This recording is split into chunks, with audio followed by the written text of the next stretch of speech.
हाय दोस्तों, कैसे हो आप सब लोग। स्वागत है मेरे चैनल पर आपका। आशा करती हूँ आप सब लोग अच्छे होंगे, स्वस्थ होंगे, मस्त होंगे। आज मैं ढेर सारे मसालों से बना हुआ एक नमक तैयार कर रही हूँ। तो आपके साथ ये रेसिपी शेयर करने वाली हूँ। तो यहाँ पर मैंने आप देख सकते हैं कि ढेर सारे मसाले निकाल कर रखे हैं। तो इस तरह से देखिए, मैं आंवले में जो गुठली होती है ना, वही निकाल रही हूँ। ये सूखा वाला आंवला है। मार्केट में आसानी से सारी चीज़ें मिल जाती हैं। तो मैंने आज ही सारी चीज़ें मंगाई थी। तो बस इसी को मैं निकाल रही हूँ। तो इन सारी चीज़ों को पहले साफ़ कर लेना है, क्योंकि ये सारी चीज़ें धुली नहीं जाती हैं। तो इनको आप किसी कपड़े में डाल करके अच्छे से पोंछ लीजिए, क्योंकि मार्केट से जब हम लाते हैं तो काफ़ी इनमें इस मतलब डस्ट वगैरह रहती है। तो आप इनको अच्छे से साफ़ कर लीजिए। तो इस तरह से देखिए, मैंने सारे मसाले निकाल कर रखे हैं। आंवले में इस तरह की जो गुठली निकलती है, इसको मैंने सारे बिन लिए हैं, निकाल लिए हैं। तो अब मैं इन सारे मसालों को आपको बता दूंगी। पूरा वीडियो देखना। आपको बीच बीच में ये भी बताती रहूँगी मैंने क्या क्या कितना लिया है। तो यहाँ पर ये देखिए, इतने सारे मसाले लिए हैं मैंने, और इनकी क्वांटिटी भी मैं आपको साथ में बताती जाऊँगी। और इनको मैं पूरा डिस्क्रिप्शन बॉक्स में लिख दूँगी कि कितना क्या लेना है। तो चलिए, इस तरह से देखिए, ये बहेड़ा है, इसको मैंने तोड़ा नहीं है, इसको मैं बाद में तोड़ूंगी। तो यहाँ पर ये कुछ सौंफ, जीरा, अजवाइन, हींग और ये धनिया है, ये नमक है, सफ़ेद नमक, काला नमक, ये सारी चीज़ें हैं। ये सारी चीज़ें ही डालकर हम ये नमक तैयार करेंगे। तो इसके बेनिफिट क्या है वो भी मैं आपको साथ में बताती जाऊँगी। तो चलिए, सबसे पहले हम देखते हैं कि इसमें तेल कितना डालना है। कि सबसे ज़्यादा मतलब ये परफेक्ट पड़ा होना चाहिए तेल। अगर ज़्यादा हो गया तो आपकी रेसिपी अच्छी नहीं बनेगी।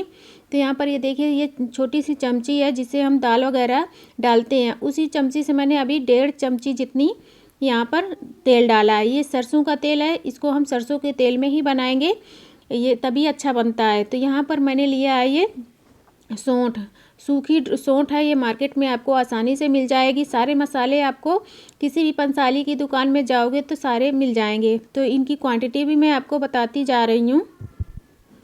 तो ये 50 ग्राम लिया है मैंने। तेल जब अच्छे से गर्म हो जाए, उसके बाद गैस की फ्लेम धीमी कर देनी है। बस 1 मिनट के लिए इसको भूनना है, ज़्यादा नहीं भूनना है।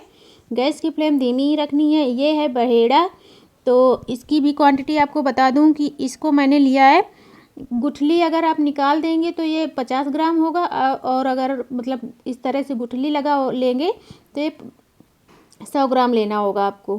तो मार्केट से आप लाएंगे तो 100 ग्राम लाएंगे, ताकि इसमें पूरे में गुठली निकलती है। तो उसके बाद हमको इसकी गुठली निकालनी पड़ती है। और ये देखिए, भूनना कैसे है साथ में मैं दिखा रही हूँ। इसको रखना कैसे है, मतलब हल्के हल्के फूलने लगते हैं। सिर्फ 1-1 मिनट ही इनको डालना है, और इनको इस तरह से भूनते हुए निकाल लेना है। ये है मिरोर कली। तो इसको डालना है हमको 50 ग्राम। ये भी मैंने 50 ग्राम ही लिया है।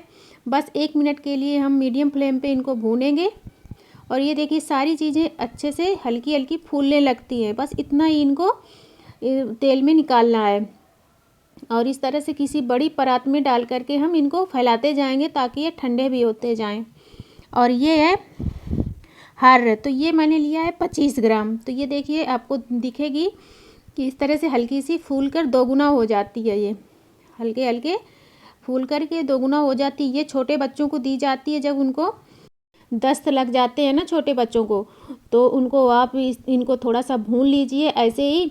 और उसके बाद इसको रगड़ करके किसी पत्थर में, सिलबट्टे में इसको रगड़ करके, इसको नमक के साथ रगड़ना है। काला नमक भी थोड़ा रगड़ लीजिए, इसको भी रगड़ लीजिए। तो इसका जो मतलब पेस्ट निकलता है, उसी को चम्मच में डालकर पिलाया जाता है, जिससे कि उनका पेट ठीक हो जाता है, दस्त ठीक हो जाते हैं। ये ली है मैंने 25 ग्राम हल्दी। तो बस इतनी ही हमको चाहिए, क्योंकि ये नमक ना ज़्यादा पीला भी नहीं होता है, बिल्कुल हल्का कलर आता है।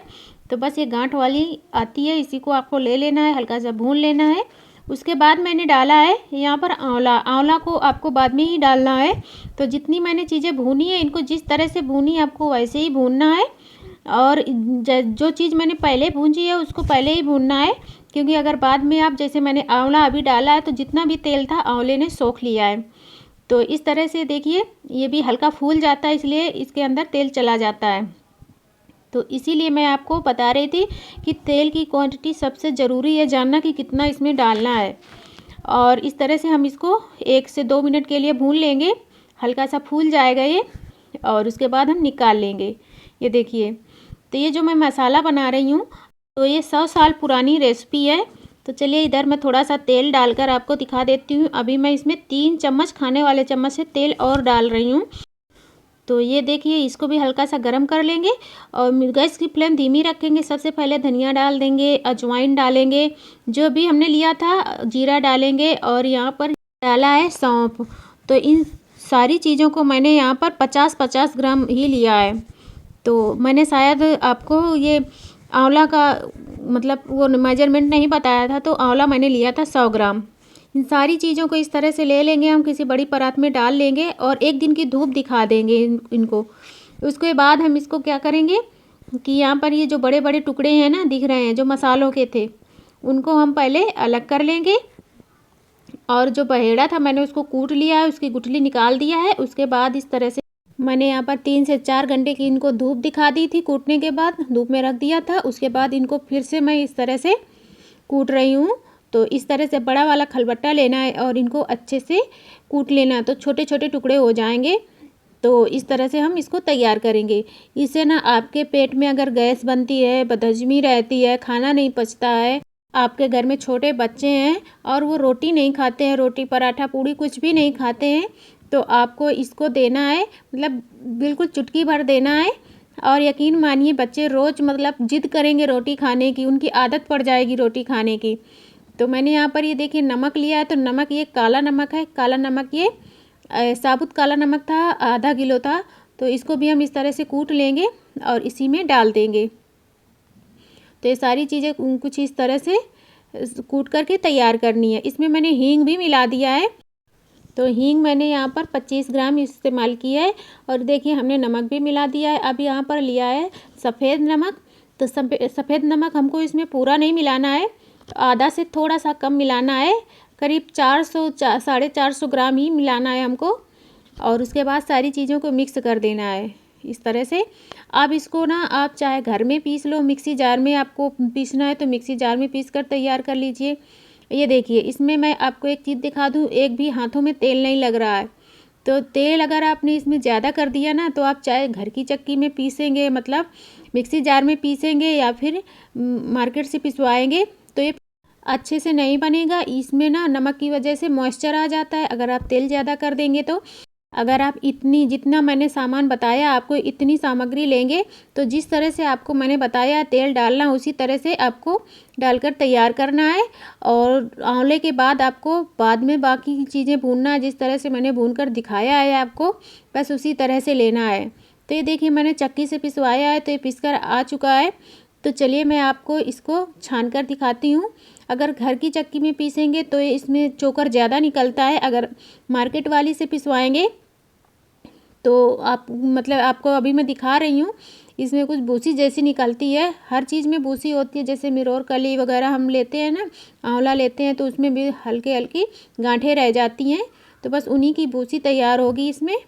तो देखिए इसके बाद हमको इसको इस तरह से छन्नी से छान लेना है। तो इस तरह से हम तैयार कर लेंगे पूरा। तो इसको बनाने के लिए मैं एक बार फिर से कह रही हूँ कि मैं पूरी सामग्री जितनी हमने ली है ना, आपको अगर इस तरह से बोलने में नहीं समझ में आया है तो डिस्क्रिप्शन बॉक्स में मैं पूरा लिख दूँगी, उससे आप चेक कर लेना। और इस तरह से जैसे हमने बात के मसाले डाले थे ना, अजवाइन, हींग, वो सारी चीज़ें और सौंफ वगैरह 3 चम्मच तेल में, तो इनको बाद में ही डालना है। और मसालों को जिस तरह से मैंने भुना है उसी तरह से भून कर तैयार करना है, जलाना बिल्कुल भी नहीं है, नहीं तो कड़वा हो जाएगा ये। तो ये देखिए कुछ इस तरह से इसमें भूसी निकली है सारी चीज़ों की। तो ये देखिए इस तरह से इसको हम अलग कर देंगे। हमारे यहाँ जानवर हैं तो हम जानवरों को खिला देते हैं, आप इसको अलग कर दीजिए। तो ये देखिए कुछ इस तरह से इतना सारा ये मसाला, मतलब कि ये नमक बनकर तैयार हुआ है। हमारे यहाँ इसको पीला नमक या बुकनू के नाम से जाना जाता है।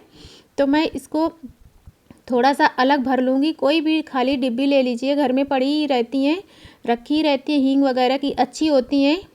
तो इस तरह से इसको आप डेली खाने में यूज कीजिए। अगर खाने में आपके नमक कम है या फिर ऐसे ही, तो इससे ना खाने के साथ ये खाना पचता जल्दी है। इसको हम थोड़ा सा चुटकी भर लेते हैं, ज़्यादा नहीं लेते हैं, और आसानी से पच जाता है और आपके पेट में गैस भी नहीं बनेगी। और आपके खाने का स्वाद भी दोगुना हो जाएगा। तो मैं इनको साल से 1.5 साल तक स्टोर करती हूँ। तो मैं स्टोर कैसे करती हूँ आपको दिखा देती हूँ कि एक दिन बना लेती हूँ, पूरे 20 से 25 महीने के लिए हो जाता है। जितना आप बनाओगे उतना ही हो जाएगा, ख़राब नहीं होता है। साल से 1.5 साल तक आराम से चल जाता है। और तो इस तरह से खाली बोतल मैंने अच्छे से धुल कर रखी थी धूप में सुखा करके। तो ये देखिए पेप्सी की बोतल मैंने एक भर ली है, और ऐसे ही मैं एक दूसरी भी भर लेती हूँ। आप सोच रहे होंगे इसको भरने में काफ़ी टाइम लगा होगा, तो मुझे इसे भरने में 18 मिनट लगे थे। तो इन 18 मिनट में मुझे 18 महीनों का काम हो जाता है मेरा। तो ये नमक हमारा करीब 18 महीने चलेगा, यानी कि साल से 1.5 साल तक चलेगा। तो बस इसको मैं ऐसे ही भर लेती हूँ आसानी से। और इसको आप मतलब तेल वाली उससे चीनी से भी भर सकते हैं, लेकिन मुझे इस तरह से हाथ से आराम रहता है तो मैं इसी से भरकर तैयार कर लेती हूँ। तो चलिए इसको हम बंद कर लेते हैं। आप सोच रहे होंगे कि कोई भी डब्बे ले लीजिए, तो कोई भी डब्बा इसलिए नहीं ले सकते हैं, इनको अगर आप चौड़े और डब्बे में रख देंगे तो इनको निकालने के लिए चम्मच की ज़रूरत होगी। अगर आपने चम्मच गीला कर दिया तो गलती से भी गीला चम्मच डाल दिया तो भी ख़राब हो जाएगी। तो इसीलिए मैं इस तरह की मतलब बोतलों में भर कर रखती हूँ, ताकि उसमें चम्मच की ज़रूरत ही ना पड़े। अगर आपके घर में छोटे बच्चे हैं, रोटी नहीं खाते हैं, तो इनको इस तरह से थोड़ा सा तेल डालिए, रोटी लीजिए और थोड़ी सी चुटकी भर इसको नमक ले लीजिए। यकीन मानिए बच्चे मतलब इतना उनको पसंद आएगा कि वो रोज़ रोटी खाने की ज़िद करने लगेंगे। अगर पूड़ी पराठा कुछ भी बनाते हो उनको इस तरह से लगा करके चुटकी भर दे दीजिए, वो बहुत आराम से खा लेंगे और रोटियों की ज़िद करने लगेंगे।